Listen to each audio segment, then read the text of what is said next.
मित्रों, क्या कनिष्क उस राक्षस को मार पाएगा? क्या कनिष्क को 3 लाख की सेना मिल पाएगी? क्या होगा कनिष्क का और उसके राज्य का? चलिए कथा में सुनते हैं। देववाणी चैनल को सब्सक्राइब करके रखिएगा, कथा को लाइक जरूर कीजिएगा। देर ना करते हुए कथा प्रारंभ करते हैं। कनिष्क सेना की टुकड़ी के साथ पहाड़ी को एक ओर से घेर लेता है, जबकि दूसरी और तीसरी ओर से जयचंद्र और बलराम घेर लेते हैं। पहाड़ी के चौथी तरफ नदी का तेज बहाव होता है। रुकमुंडी जब तक कुछ समझ पाता तब तक तीनों योद्धा उसकी पहाड़ी का घेराव कर लेते हैं। तभी रुकमुंडी अपनी सेना को 3 टुकड़ियों में बांट देता है और सभी को तीनों दिशाओं में फैल जाने का आदेश देता है। रुकमुंडी सेना की टुकड़ी के साथ कनिष्क से लोहा लेने के लिए निकल पड़ता है। कनिष्क यह बात जानता था कि रुकमुंडी उसी से युद्ध करने आएगा। रुकमुंडी की सेना कनिष्क की सेना से दुगनी होती है, लेकिन कनिष्क ने अपनी सेना को पहाड़ी में इस तरह छुपाए रखा होता है ताकि रुकमुंडी को पता न चल सके और रुकमुंडी अपनी सेना को लेकर कनिष्क की ओर बढ़े। तो कनिष्क की छुपी हुई सेना रुकमुंडी को चारों ओर से घेर ले, लेकिन रुकमुंडी भी अधिक बुद्धिमान होता है। वह अपनी आधी सेना की टुकड़ी के साथ कनिष्क की ओर बढ़ता है और जैसे ही कनिष्क की सेना उसका घेराव कर लेती है, वैसे ही रुकमुंडी की बची आधी सेना सामने आकर उसकी सेना को घेर लेती है। इधर बलराम और जयचंद्र पहाड़ी के दोनों हिस्सों पर जाते ही नहीं हैं। वे कनिष्क की रक्षा के लिए ही वहां पर पहले से ही छिपे होते हैं और दोनों लोग अपनी सेना के साथ रुकमुंडी को पूरी तरह से घेर लेते हैं। अपने को चारों ओर से घिरा रुकमुंडी देखकर कनिष्क से कहता है, तुमने तो मेरे साथ छल किया है। पहाड़ी के अन्य 2 हिस्सों पर अपनी सेना को ना भेजकर सारी सेना यहीं पर तुमने रोक ली। मुझे धोखा दे दिया, कोई बात नहीं, लेकिन तुम अब मेरे हाथ से नहीं बचोगे। कनिष्क कहता है, वह तो युद्ध का परिणाम ही बताएगा, और रही छल की बात, तो मैंने तुम्हारे साथ छल किया, लेकिन तुम्हें यह बात तो ज्ञात है कि मेरे पास 1 लाख की ही सेना है, जबकि तुम्हारे पास तो 2 लाख की सेना है।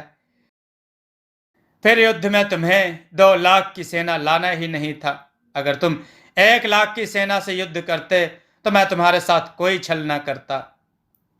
कभी कभी सत्य और धर्म की रक्षा के लिए छल करना पड़ जाता है, और फिर तो तुम एक अधर्मी इंसान हो, तुमसे कौन खुश है। रुकमुंडी कहता है, अब कायरों की भांति बातें मत बनाओ, तुम युद्ध करने आए हो, युद्ध करो। वैसे भी मैं 2 दिन से भूखा हूं, आज तुम्हें मारकर ही अपना पेट भर लूंगा। कनिष्क कहता है, मैं कोई कायर नहीं हूं और ना ही मैं युद्ध से डरता हूं। मैं तो बस चाहता हूं यह युद्ध मेरे और तुम्हारे बीच हो, इसलिए हमारी सेनाओं को युद्ध नहीं करना चाहिए, और अगर सेनाओं में युद्ध हुआ तो तुम अभी हार जाओगे। इसलिए मैं चाहता हूं यह युद्ध केवल और केवल मेरे और तुम्हारे बीच हो। रुकमुंडी कहता है, तब तो तुम्हारा जीतना असंभव है, आओ हो जाए युद्ध। कनिष्क और रुकमुंडी में युद्ध शुरू हो जाता है। रुकमुंडी अपने आधुनिक शस्त्रों का उपयोग कर कनिष्क पर वार करता है। कनिष्क उन वारों से खुद को बचा लेता है। कनिष्क और रुकमुंडी युद्ध करते हुए पहाड़ी पर दूर निकल जाते हैं।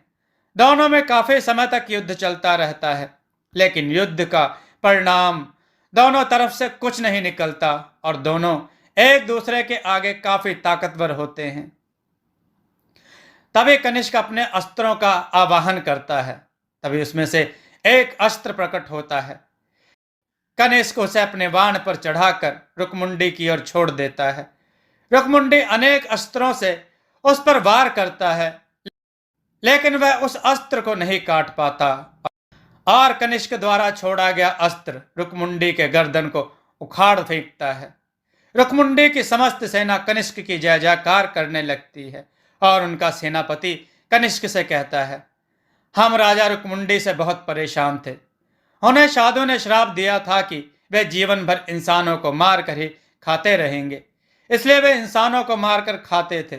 यदि वे ऐसा ना करते तो भूखे मर जाते, या फिर अनाज खाते तो जलकर भस्म हो जाते। आज इनकी आत्मा को भी शांति मिल गई होगी। कनिष्क सेनापति से कहता है, आज से आप और आपकी समस्त सेना मेरे अधीन रहेगी। मुझे आप लोगों की आवश्यकता है। मेरे राज्य में आप सभी को कोई भी तकलीफ नहीं होगी और हम सभी धर्म और सत्य के मार्ग पर चलकर आगे बढ़ेंगे। क्या आप अपनी इच्छा अनुसार हमारा साथ देंगे? रकमुंडे का सेनापति धीरेन्द्र कहता है, हम आपके साथ हैं और हम सब आपके नेतृत्व में ही आज से रहेंगे। कनिष्क धीरेन्द्र से कहता है, मेरे माता पिता को महाकुंभा ने बंद करके रखा है, इसलिए मुझे आप सभी की आवश्यकता है। मैं आपसे वादा करता हूं, यदि आप हमारा साथ देंगे तो आप आज से चंदेरी राज्य की सेना में शामिल किए जाएंगे।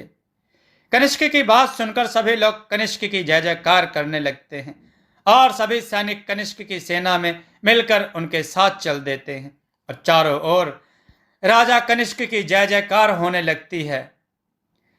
इधर इन सब से अनजान पंखुड़ी कनिष्क की यादों में आंखें लगाए पहाड़ी के कोने से पहाड़ी को आने वाले रास्ते को टकटकी लगाए देखा करती है। आज कनिष्क को गए 3 माह हो गए। कनिष्क का कोई भी अता पता नहीं है। पंखुड़ी दिल के दर्द को छुपाए जी रही है। शाम की संध्या के साथ पंखुड़ी अपने घर को लौट जाती है। एक दिन पंखुड़ी के पिता शांतिराम पंखुड़ी के शाम को घर लौटकर आने के बाद पंखुड़ी से कहते हैं, मैं तुम्हारी शादी के लिए लड़का देख रहा हूं, उसमें से एक मुझे पसंद भी आया है। पंखुड़ी कहती है, पिताजी, मैं आपसे कई बार कह चुकी हूं, मैं कनिष्क से ही शादी करूंगी और किसी से भी नहीं। पंखुड़ी के पिता शांतिराम कहते हैं, तुम पागल हो गई हो, कनिष्क का कोई अता पता नहीं है। वह पता नहीं जीवित भी है कि नहीं, और जीवित अगर होगा भी तो वह वापस यहाँ क्यों आएगा? वह तो एक राजकुमार है। पंखुड़ी कहती है, पिताजी आप ऐसा मत बोलो, मुझे कनिष्क पर पूरा यकीन है, वह जरूर आएगा और मुझे लेकर जाएगा। और फिर तो अभी महाकुंभा मरा भी नहीं है, हो सकता है कनिष्क युद्ध की तैयारी में लगा हो। आप शादी के लिए भूल जाओ। अगर कनिष्क नहीं भी आया तो मैं किसी से शादी नहीं करूंगी और इसी पहाड़ी से कूदकर अपनी जान दे दूंगी। शांतिराम कहते हैं, तुम पागल हो गई हो, मर जाओगी, लेकिन वो नहीं आएगा। और इतना कहकर कमरे से बड़बड़ाते हुए बाहर निकल जाते हैं। और पंखुड़ी रोते हुए धीमी आवाज में कहती है, कनिष्क तुम कब आओगे? और बिस्तर पर लेट जाती है। आज कोई भी नहीं है पंखुड़ी को संभालने वाला। इधर कनिष्क महाकुंभा से युद्ध के लिए अपनी सेना को तैयार करता है। अब कनिष्क के पास 3 लाख की सेना हो गई है। बलराम और जयचंद्र सेना को चंदेरी राज्य के बारे में समझाते हैं कि किस तरह हमें जल्दी ही राज्य के अंदर प्रवेश करना है और किन किन चीजों से हमें सावधानी है और किन किन चीजों से हमें सावधानी रखनी है। उधर धीरेन्द्र कनिष्क से युद्ध का ज्ञान ले रहे होते हैं और धीरे धीरे आज 15 दिन और बीत गए हैं। मित्रों, कथा के साथ बने रहें, बहुत ही सुंदर कथा है, लाइक जरूर करें कथा को। कनिष्क और उसकी संपूर्ण सेना युद्ध के लिए आज पूरी तरह से तैयार हो चुकी है। सभी लोग हर हर महादेव का नाम लेते हुए चंदेरी राज्य की ओर बढ़ते हैं। युद्ध का परिणाम कुछ भी हो, लेकिन बलराम, कनिष्क और जयचंद्र अपनी सेना के साथ काफी खुश होते हैं, जैसे आज वह शुभ घड़ी आ गई हो जिसका हर चंदेरी वासी और कनिष्क इंतजार कर रहा था। कुछ समय की यात्रा के बाद कनिष्क अपनी सेना के साथ चंदेरी राज्य के तट पर पहुंच जाता है। इधर महाकुंभा काली जी की उपासना में लगा होता है। तभी 2 सैनिक आकर महाकुंभा को कनिष्क और उसकी सेना के बारे में पूर्ण जानकारी देते हैं। महाकुंभा को विवश होकर अपनी उपासना छोड़कर उठना पड़ता है। सभी पंडित कहते हैं, ऐसा ना कीजिए, नहीं तो यह पूजा अधूरी रह जाएगी। महाकुंभा कहता है, कोई बात नहीं, कनिष्क की मौत के बाद उपासना कर लूंगा। और महाकुंभा अपने सैनिकों से कहता है, मुझे जिस वक्त का इंतजार था वह समय आ गया। जाओ, सारी सेनाओं को तैयार होने के लिए बोल दो और सेनापति विक्रमसेन को आदेश दो हमने उन्हें बुलाया है। तभी सेनापति विक्रमसेन पीछे से आते हुए बोलते हैं, हाँ महाराज, मैं आ गया हूं। मुझे सब ज्ञात हो चुका है कि कनिष्क, बलराम और उसका मित्र जयचंद्र तीनों करीब 3 लाख की सेना के साथ राजमहल की ओर बढ़ रहे हैं, और कनिष्क का नया साथी धीरेन्द्र भी है, जो रुक्मुंडी का सेनापति हुआ करता था। आप आदेश करें, हमारी सेना पहले से ही तैयार है। महाकुंभा अपने रथ पर सवार होकर अपनी सेना के साथ युद्ध के लिए कनिष्क की ओर बढ़ चलते हैं। चंदेरी राज्य के हर नागरिक को यह बात पता चल जाती है कि कनिष्क लौट आया है, और पूरे राज्य में खुशी का माहौल छा जाता है। जेल में बंद कनिष्क के माता पिता की एक सैनिक, जो काफी देखभाल भी करता है, कनिष्क के माता पिता को कनिष्क के आगमन की खबर सुनाता है, और दोनों लोग काफी प्रसन्न हो जाते हैं। तभी कनिष्क की मां अपने पति से कहती है, मेरा लाल आ गया। कनिष्क के पिता कहते हैं, हाँ, मेरा पुत्र तो आ गया, लेकिन ना जाने इस युद्ध में क्या होगा। और पिता की आंखों में आंसू आ जाते हैं। तभी कनिष्क की मां कहती है, हमारा पुत्र वीर है, वह जरूर इस दुष्ट का अंत करेगा। इधर कनिष्क अपनी सेना के साथ चंदेरी राज्य के राजमहल की ओर अंदर प्रवेश करता है, और कुछ ही समय में दोनों की सेनाएं आमने सामने आ जाती हैं। महाकुंभा कनिष्क को देर तक देखता रहता है, और कनिष्क भी उस महाकुंभा को कुछ देर तक देखता रहता है, और दोनों की सेनाएं चुपचाप खड़ी रहती हैं।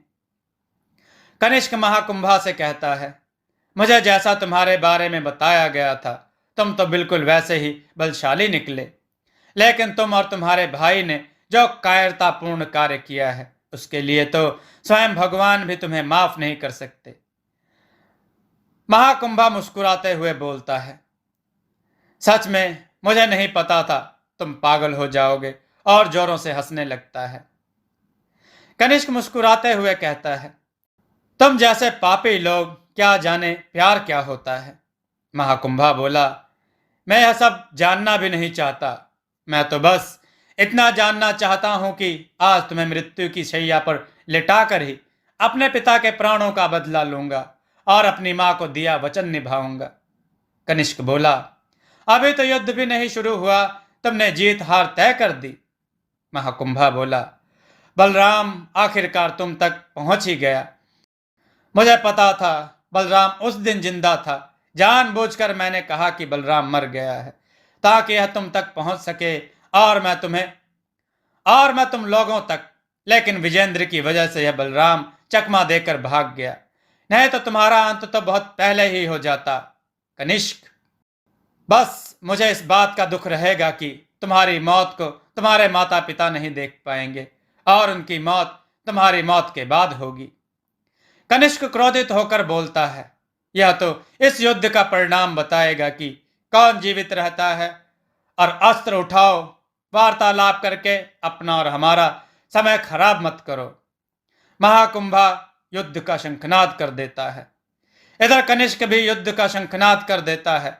महाकुंभा के कुछ सेना, जो कभी चंदेरी राज्य की सेना हुआ करती थी, बगावत कर देती है, और वह सेना कनिष्क के पक्ष में आकर खड़ी हो जाती है। महाकुंभा ऐसा देखकर बहुत क्रोधित होता है, और तभी अपना एक मंत्रित अस्त्र निकालता है, और उसे उस बगावत करने वाली सेना पर मार देता है, जिससे काफी सैनिक मर जाते हैं। बाकी के अन्य सैनिक कनिष्क की सेना में सम्मिलित हो जाते हैं, और कनिष्क और महाकुंभा में लड़ाई शुरू हो जाती है।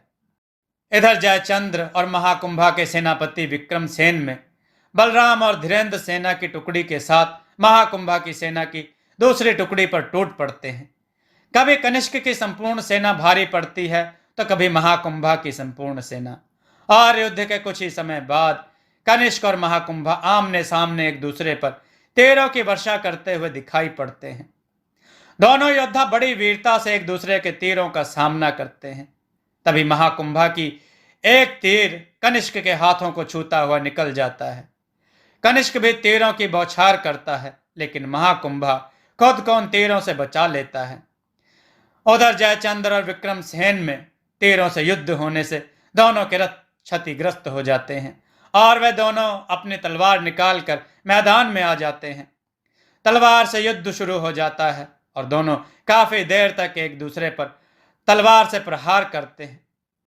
तभी विक्रमसेन की तलवार के एक प्रहार से जयचंद्र का बायां हाथ छलनी हो जाता है और जयचंद्र जोरों से कराह उठता है।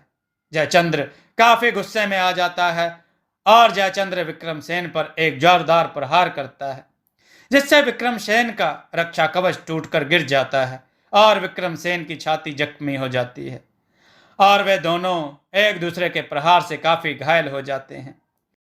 तभी जयचंद्र विक्रमसेन पर एक अंतिम प्रहार करता है और अपनी तलवार को विक्रमसेन के पेट के आर पार कर देता है और इसी के साथ विक्रमसेन के जीवन का अंत हो जाता है। बलराम और धीरेन्द्र भी जंगली सेना यानी पहाड़ों पर रहने वाली आदि मानव प्रजाति से लोहा लेते हुए काफी जख्मी अवस्था में पहुंच जाते हैं और यह दोनों लोग महाकुंभा के कई बलशाली वीरों का अंत कर देते हैं। इधर कनिष्क और महाकुंभा का युद्ध देखने वाला होता है। सूर्यास्त होने में मात्र 1 घंटा शेष बचा है। कनिष्क जानता है कि इस तरह युद्ध का परिणाम नहीं निकलेगा। कनिष्क इंद्रदेव द्वारा दिए गए अस्त्र का आवाहन करता है और उस अस्त्र को महाकुंभा पर छोड़ देता है। महाकुंभा अपने एक अस्त्र से उस अस्त्र को काट देता है। कनिष्क यह देखकर अचंभित हो जाता है। तभी कनिष्क दूसरे अस्त्र का आवाहन करता है और वह भी महाकुंभा पर छोड़ देता है। इस बार भी महाकुंभा अपने अन्य अस्त्रों से उस अस्त्र को रोक देता है। अब कनिष्क यह देखकर बौखला जाता है। तभी अपने इष्ट देव को मन में पुकारता है और उनसे कहता है, यह आपके दिए अस्त्र इस दुष्ट महाकुंभा का कुछ नहीं कर पा रहे। इष्ट देव कहते हैं, मैंने तुमसे पहले कहा था कि यह अस्त्र धर्म और सत्य की रक्षा के लिए ही है। तुम अपने माता पिता और भाइयों का बदला लेने के लिए इसको मार रहे हो, जबकि यह महाकुंभा अपनी मां को दिए वचन के लिए तुम्हें मारना चाहता है। तुम्हें इसका वध करने के लिए मैंने जो अस्त्र तुम्हें एक तलवार के रूप में दिया है, उससे तुम्हें स्वयं इसको मारना होगा। कनिष्क महाकुंभा से कहता है, हे महाकुंभा, इस तरह तो युद्ध का परिणाम निकलेगा ही नहीं और हम दोनों में से किसी एक की मौत के साथ ही यह युद्ध समाप्त होगा। इसलिए तुम अपने रथ से उतरो और मैं भी अपने रथ से उतरता हूं और इसका निर्णय एक दूसरे की तलवार से किया जाए। महाकुंभा कहता है, आओ देखते हैं किसकी भुजाओं में कितना बल है। दोनों लोग अपनी अपनी तलवार लेकर एक दूसरे पर प्रहार करते हैं। जब दोनों की तलवार एक दूसरे की तलवार से टकराती है तब बहुत तेजी से टन टन की आवाज आती है। जैसे दो पत्थरों के रगड़ने से चिंगारी उत्पन्न होती है, उसी तरह दोनों की तलवारों को टकराने से चिंगारी निकलती है। तभी महाकुंभा अपनी तलवार से कनिष्क की गर्दन की ओर प्रहार करता है। कनिष्क अपने आप को किसी तरह संभालते हुए पीछे हट जाता है, लेकिन महाकुंभा की तलवार की नोक कनिष्क के गर्दन को छूते हुए निकल जाती है, जिससे कनिष्क की गर्दन में हल्का सा घाव हो जाता है और रक्त की कुछ बूंदें जमीन पर गिर पड़ती हैं। कनिष्क महाकुंभा के पैरों पर तलवार से प्रहार करता है और वह तलवार महाकुंभा के पैरों को घायल कर देती है। तभी महाकुंभा लड़खड़ाते अपने आप को संभालते हुए कनिष्क की पीठ पर तलवार से प्रहार करता है और कनिष्क का रक्षा कवच टूटकर गिर जाता है और अब तक दोनों लोग काफी घायल हो चुके हैं। तभी महाकुंभा कनिष्क पर अपनी तलवार से प्रहार करता है और वह तलवार कनिष्क के सीने में घुसने वाली होती है कि कनिष्क अपनी तलवार छोड़कर महाकुंभा की तलवार को रोक लेता है और महाकुंभा की तलवार के 2 टुकड़े कर देता है। तभी दोनों लोग अपने अपने अस्त्र का आवाहन करके नई तलवार अपने हाथ में ले लेते हैं और फिर दोनों लोग एक दूसरे की जान के प्यासे हो जाते हैं। घायल कनिष्क अपनी तलवार से महाकुंभा पर प्रहार करता है और तलवार को महाकुंभा के पेट में भोंक देता है। महाकुंभा दर्द से चिल्लाते हुए अपनी तलवार को छोड़कर जमीन पर गिर जाता है। घायल अवस्था में पड़ा महाकुंभा को कनिष्क देख कर रुक जाता है। तभी महाकुंभा अपने आप को संभालते हुए तलवार लेकर उठ खड़ा होता है और कनिष्क से कहता है, मैं इतनी जल्दी मरने वाला नहीं हूं। अब तुम अपने आप को मुझसे बचा सको तो बचा लो। और महाकुंभा तलवार से कनिष्क पर आक्रमण करता है। कनिष्क तलवार के प्रहार को रोकता है, तभी महाकुंभा की तलवार का एक प्रहार कनिष्क के पेट को फाड़कर जख्मी कर देता है। दर्द से कराहता हुआ कनिष्क घुटनों के बल जमीन पर गिर पड़ता है और तुरंत महाकुंभा कनिष्क की गर्दन पर एक जोरदार प्रहार करता है। जब तक महाकुंभा की तलवार कनिष्क की गर्दन को छूती, उससे पहले ही कनिष्क अपनी तलवार को महाकुंभा के सीने में भोंक देता है। फिर कनिष्क बोलते हुए उठ खड़ा होता है कि तेरे जैसे पापी का जीवित रहना अब उचित नहीं। इतना बोलते ही कनिष्क दोबारा एक जोरदार प्रहार दिल के पास महाकुंभा के करता है। कनिष्क के इस अंतिम प्रहार से महाकुंभा का शरीर छत विच्छत हो जाता है और महाकुंभा जमीन पर फैल जाता है। जमीन पर गिरा अधमरी अवस्था में महाकुंभा कनिष्क से कहता है, हे कनिष्क, तुम्हारे जैसा वीर, धैर्यवान, सत्यवादी, निष्ठावान व्यक्ति इस पूरे लोक पर कोई नहीं होगा। तुमने बहुत ही वीरता से युद्ध लड़ा है। मैं तुम्हारे आगे नतमस्तक हूं। हो सके तो मुझे माफ कर देना। और इतना बोलकर महाकुंभा मृत्यु के उस काल में चला जाता है जहां से किसी का आना संभव नहीं है। और इस तरह महाकुंभा के जीवन का अंत हो जाता है और कनिष्क की जीत हो जाती है। महाकुंभा के जो सैनिक जीवित बचते हैं वे अपनी इच्छा अनुसार चंदेरी राज्य की सेना में शामिल हो जाते हैं। कनिष्क भी काफी घायल हो जाता है और रण क्षेत्र में घुटनों के बल गिर पड़ता है। कनिष्क महाकुंभा की लाश से कहता है, यदि तुम अधर्म के रास्ते ना चले होते तो आज कुछ ना होता। तुम्हारे साथ साथ कितने अन्य सैनिक वीर गति को प्राप्त हो गए। युद्ध से किसी का लाभ नहीं होता, लेकिन युद्ध अपनी अपनी विचारधारा की सत्यता के लिए करना पड़ता है। तुम्हारी नजर में तुम्हें लगता था तुम सत्य मार्ग पर चल रहे हो, लेकिन कभी तुमने अपने से बड़े बुजुर्गों या साधु संतों का सम्मान नहीं किया। यदि इस संसार में सभी लोग यह बात समझ जाएं और सभी एक दूसरे से प्रेम की भावना रखें तो यह जग बहुत प्यारा हो जाएगा। हर व्यक्ति अपने विस्तार को बढ़ाने में लगा है, लेकिन वह भूल जाता है इस विस्तारवादी नीति से किसी के अधिकारों का हनन हो रहा है। इतना कहकर कनिष्क मूर्छित होकर जमीन पर गिर जाता है।